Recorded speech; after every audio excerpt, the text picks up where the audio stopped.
All right, evening. Who wants to start us off with a question?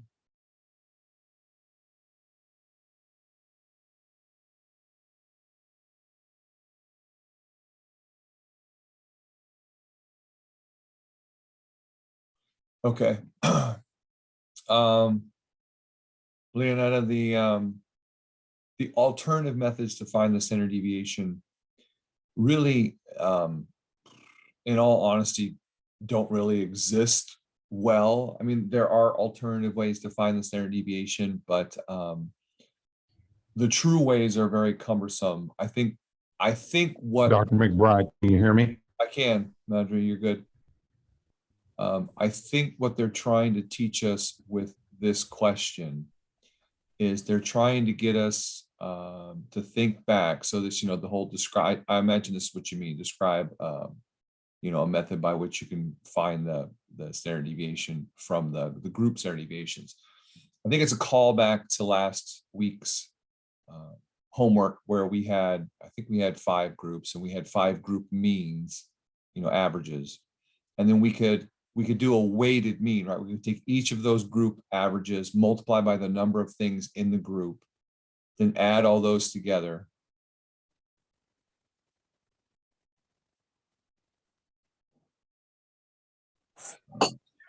I can hear you, Dr. McBride. I just Okay. didn't want to come off mute. No, all right, thank you.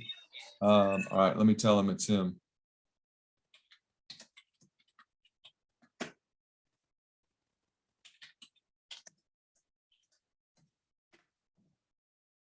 So as I was saying, we did a weighted average, by multiplying by their sample size, adding them all together, and then divide by the total sample size. And then that was accurate. That was completely 100% accurate way to get the whole mean, right? Not just from each of the subset means.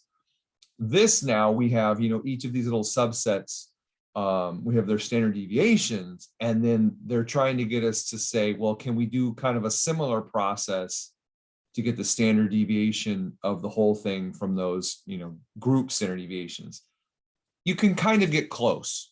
You still do kind of a weighted version of it where you take the standard deviation, you multiply by the sample size minus 1, add all those together, and then divide by the sample size minus 1. Now I know, Christina, you tried it both ways. You took each group and multiplied by the sample sizes, and then when you were done, divided by the total sample size minus 1.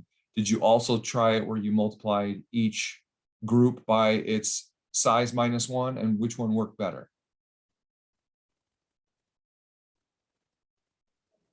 I tried both ways, and I kept coming like 1 or 2 numbers off of the actual standard deviation. Yeah, and like I said, neither process is going to be perfect.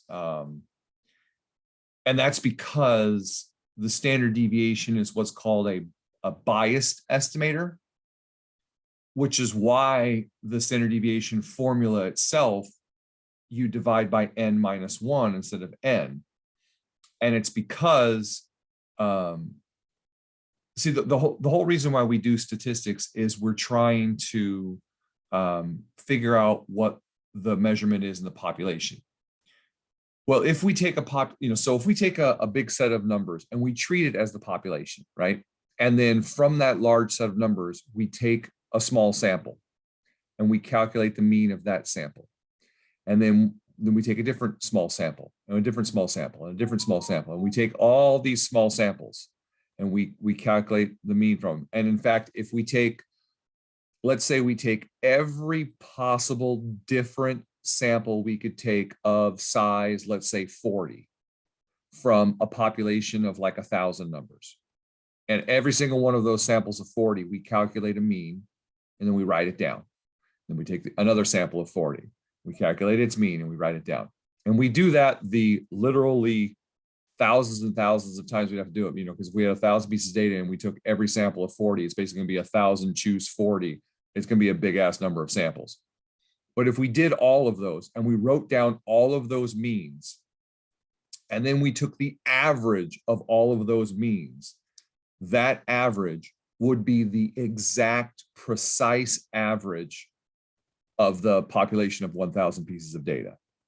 And that's actually what the central limit theorem is based on. And that's what the central limit theorem kind of explains to us next week when we learn about the central limit theorem and how probabilities, come into play with statistics.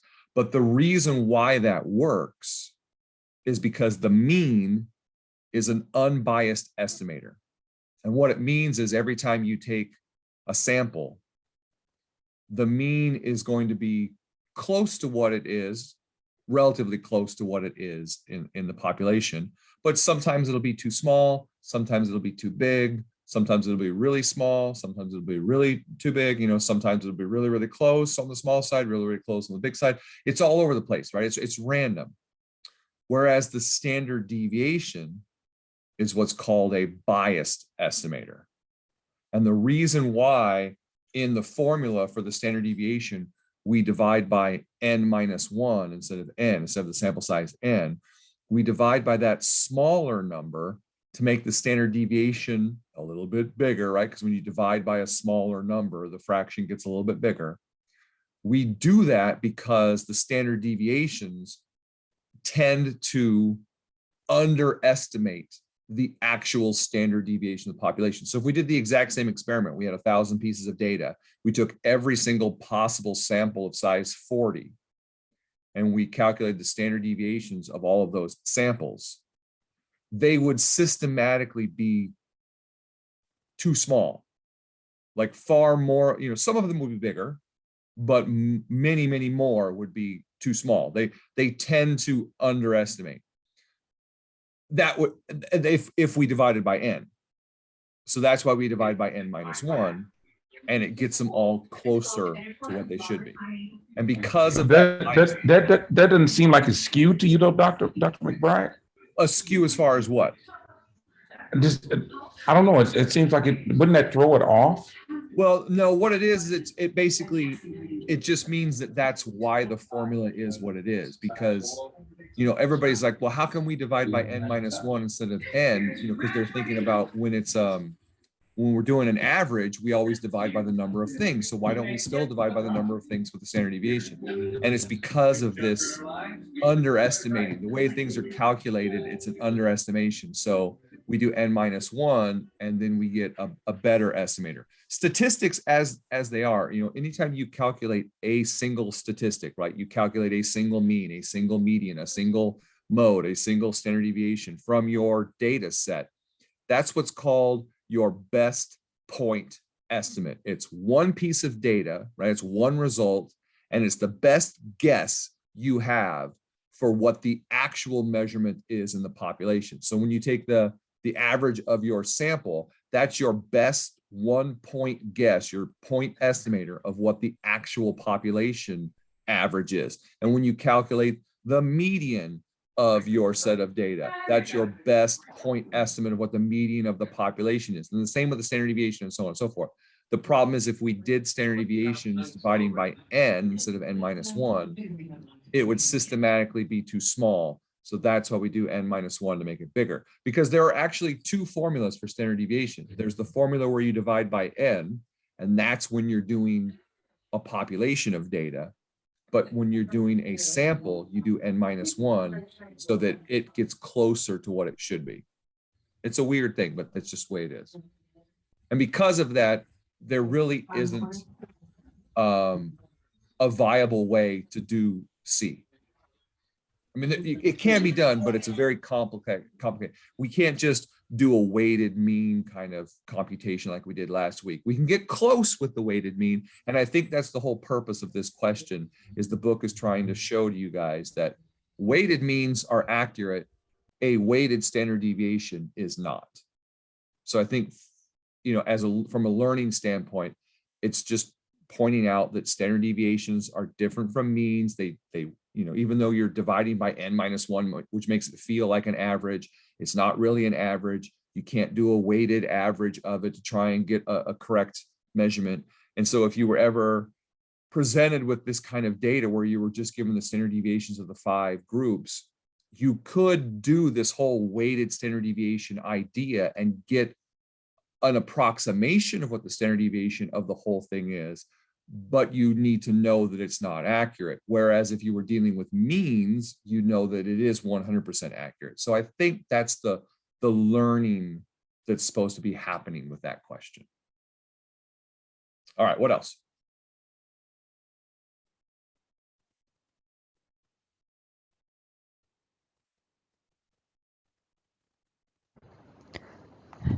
Dr. McBride, can you Yes, hear me? yes, of course. Yes, go ahead. So I have two questions on the mini project. I don't know if we want to switch to mini project or. Sure.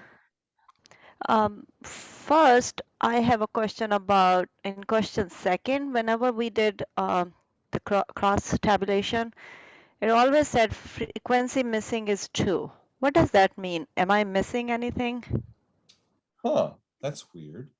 Yeah, in all three, I did all three cross tabulation with age and BP by gender, um, and family history versus treatment, and I also did it by the BP. So in Yeah. all three, I have missing frequency missing 2. Huh. Okay. Well, you know what? Let me just run one really quick and see if I get the same thing and see what's going on. So.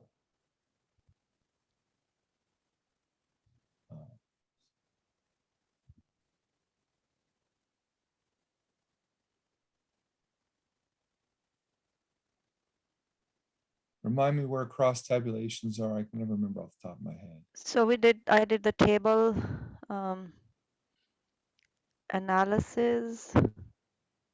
It is called underneath. Let me go back there. It's not under statistics. Oh, there it is. Statistics table. Table analysis, yeah. Okay. All right. So the row variable is going to be, let's say, gender. And the column could be family history, let's say. And everybody knows that subject is not a qualitative variable, right? We have, well, let's just look at what we have in our, so here is our data set, right? Subject is just a locator. This is not a variable. This means nothing. So when you're talking about the qualitative data, you've got treatment, which is a qualitative piece of data, gender, and family history. Those are your only 3 qualitative pieces of data. And then your quantitative data is the age, BP before and BP after. People tend to get those wrong all the time. So I wanted to point that out. All right, table analysis, it's a gender, family BP. All right, I'll run that. Oh yeah, look at that. Frequency missing equals 2. Huh. I have no idea what that means and why it's doing that. Dr. McBride, this is Yeah. Christina. Remember I asked you the other day about, I think that those are data values that it hasn't been recorded if it's male or female. Oh, okay. Let's see. Remember I asked you that the other day because I said, like, did you want us to keep that in? I think that's what that is. I think there's like, that's what I thought. Maybe I'm wrong. Oh yeah, look at that. There's these 2 rows right here of, Oh, they are empty. Okay. Yeah, there's subjects where they didn't record data. So they're basically showing you like a data set where somebody failed to like. well, it So looks data- like there's actually 2 rows of just bad data. Yeah, There's yeah. just 2 rows that shouldn't be there. yeah. Okay. And I don't know how to change that in SAS. I thought there was a way to edit your data. But yeah, those 2 rows basically just need to be gotten rid of. Yeah. Okay. That sucks. I guess maybe there was something wrong with the data sets when they were uploaded. They had something in those last 2 rows that it recognized as, you know, something being there when it shouldn't have been. So that's what's happening there. Is it's saying there's 2 missing because, like Christina said, it didn't have any measurements for these things because they were just blank rows. So you just ignore that. That's just a problem with our data. Okay. Yeah, I And was like, what what's was your other one? happening? So the other one is, so I have all my data for this one. I did all the histogram cross tabulation. So I did all the questions. So what project asked me to do. Now, in your last class, you mentioned that we are supposed to interpret the data. Is that we are interpreting data for every question, like frequency table, or are we writing in general? So are we saying, what did we find out from the frequency table for these three categorical values, that there are like 7 female in this age group, 5 males in this age group, in this age group, or in this family history? Is that how you want us to describe, or you want us to annotate everything together? Either way, you can either describe each one individually. So you could, like, here are my frequency table. You could put the frequency tables and then you could discuss them. And then you could put the cross tabulations and then you could discuss them. And you could do each of them individually. Or you could basically just put everything, right? So put in all of your outputs and then at the end, just have a couple paragraphs where you discuss it all together. This is what I saw in this. This is what was interesting about this, blah, blah, blah, blah, blah. So whichever way you want to do it is fine with me. Okay. And actually, I have one more question. Yeah, go ahead. So that was about the correlation. So in correlation, if I don't have a good correlation, so in like age versus BP before experiment, it was about 12% or something. And then in BP before and after, it is also low. So it's okay to say, hey, that there is no correlation. I did not find any correlation between the age and BP and then after, and because of the scatter plot and the correlation coefficient. Yes. Technically, there is a correlation. I mean, technically everything is Okay. correlated. It's just a very weak correlation. So we would say that, there doesn't appear to be any real significant correlation. We wouldn't say there's none. We would just say there doesn't appear to be any significant correlation between these two variables. The only time you could really ever technically say there was zero correlation is if R came back as actually 0, right? It's close. I mean, it's crappy. Like you said, it's really small, but it's there, it exists. So we wouldn't say there's no correlation. We just say there's no significant. That word significant is really important in statistics because often things always exist. It's just whether or not they are statistically significant is what really matters. And in this case, neither of them, you are correct, neither of them is statistically significant at all. Okay. Got it.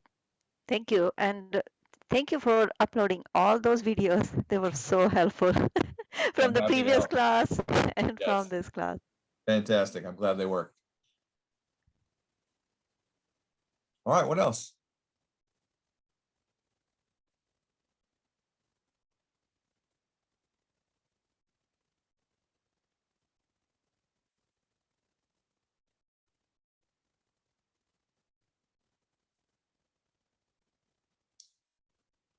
Some things I'll point out. So I already pointed out, what the 3 categorical variables are.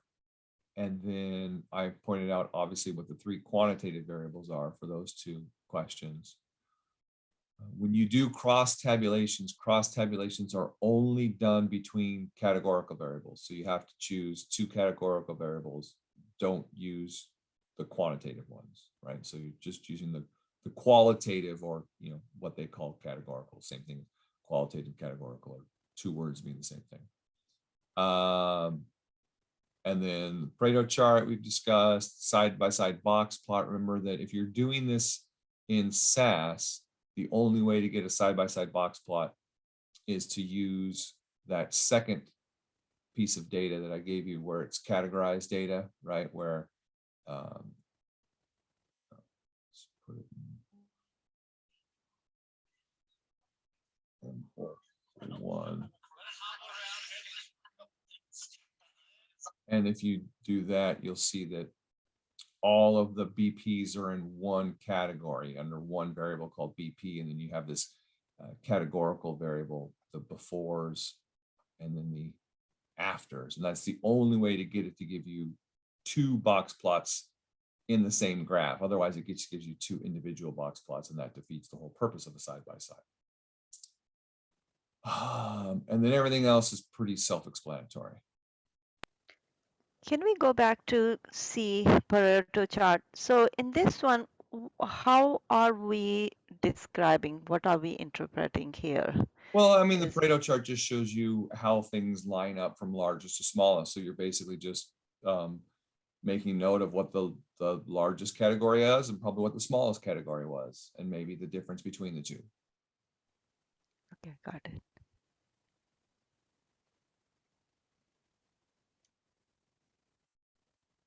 Anything else?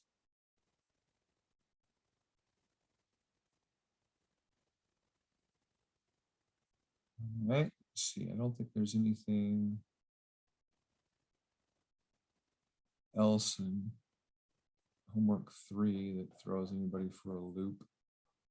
Oh, this one, I don't know why, but a lot of people don't understand this question, probably because the syntax is a little confusing.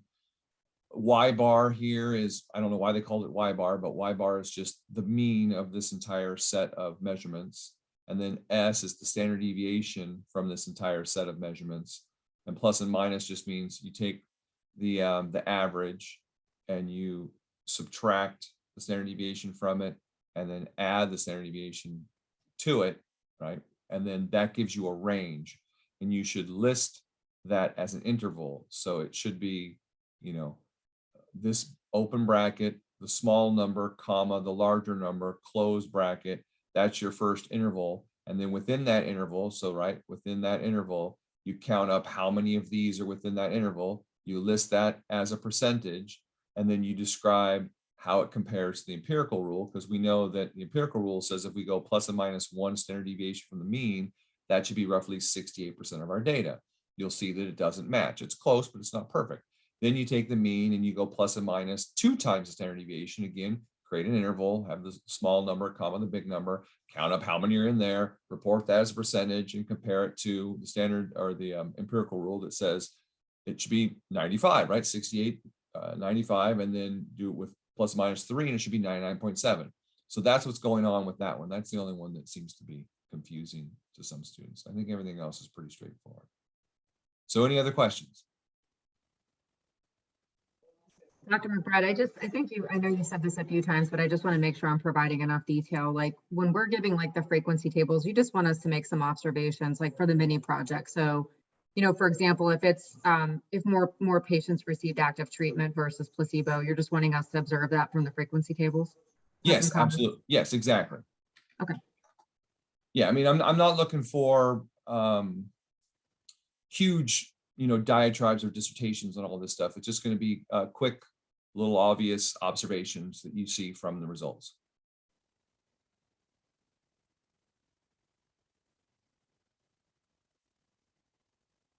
All right, any other questions?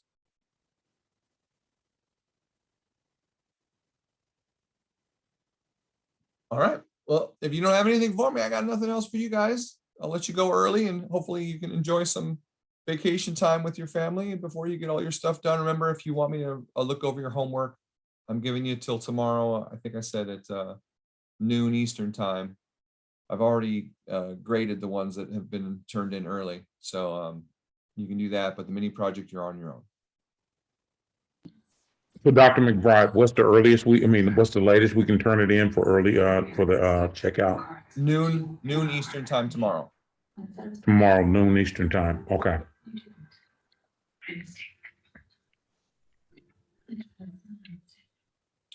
All right. Thanks, everybody. Thank Enjoy you. your Thanksgiving. Hey, happy Thanksgiving, everyone. Thank you. You too. Good night. Bye.